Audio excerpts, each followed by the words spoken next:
In this next series of lessons, I'm going to talk about intervals. What's an interval? It's the distance between two notes. We're going to concentrate on the C major scale.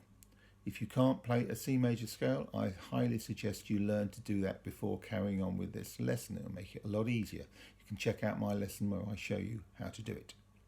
So, if we take the root note of C major scale, that's a C here. Now the second note is a D. So the distance between the C and the D is a second. The third note is an E. So the distance between the root and the third note is a third. And it goes on like that, a fourth, a fifth, sixth, seventh.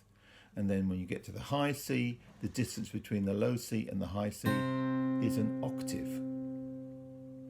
Now, we're not going to bother with the second because it doesn't sound that great and it's not really useful, especially for beginners.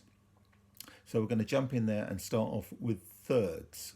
So, as I said, you take the root and then you play the third note of the scale together. It's also called a double stop of thirds.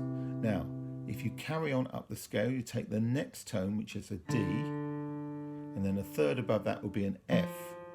Now obviously you've got an open string D here, you can't play it together with another note on the open string.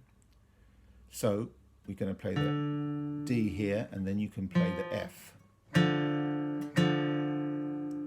Carrying on, the next one is an E, third above that will be the open G. The fourth note is an F, third above that, A. Then you've got an open G, third above that is very handily the open B, so that doesn't require the left hand at all.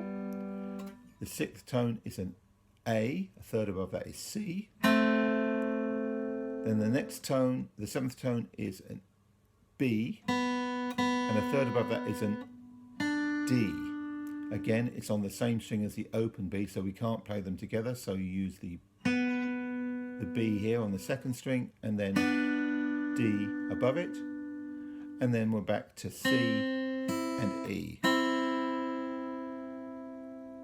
Now you notice I've been playing these with a pick and my middle finger. You can either do that or you can play them both with a pick. It's up to you. They sound a little different. It doesn't really matter. It's more of how you want it to sound. So I'm going to play them all together now.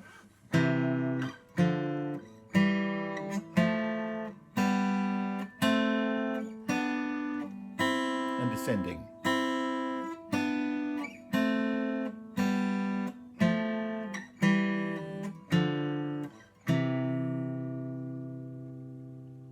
Now there are all sorts of things you can do with these once you've learnt the thirds. You can slide into them. You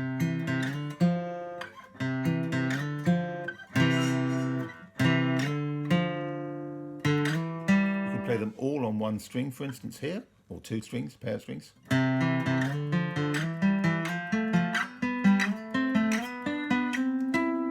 a nice string noise there.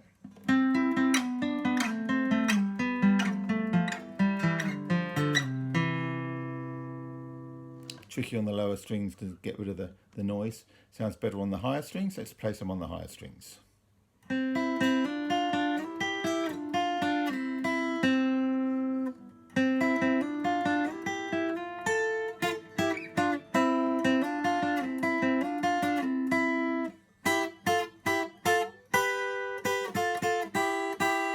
These sort of sounds are probably familiar to a lot of you.